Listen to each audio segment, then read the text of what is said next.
আসসালামু আলাইকুম বন্ধুরা। কবুতর পালন একটি কম খরচে বেশি লাভের জনপ্রিয় খামার ব্যবস্থা।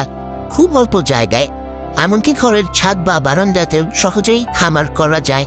খাবারের খরচও তুলনামূলক কম। ধান, ভুট্টা, গম আর একটু খনিজ দিতেই ভালোভাবে বেড়ে ওঠে।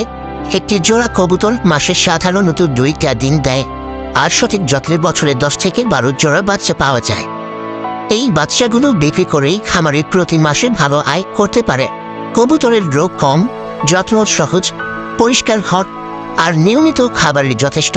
বাজারে ফ্যান্সি, লোকাল বা মাংসজাত কবুতরের সবসময়ই চাহিদা থাকে, ফলে বিক্রি নিয়ে ঝামেলা হয় না। সব মিলিয়ে কম খরচে, কম পরিশ্রমে দ্রুত বংশবৃদ্ধি আর নিয়মিত আয়, কবুতর পালন আজ অনেকের জন্য একটি লাভজনক ও নিরাপদ ব্যবসা।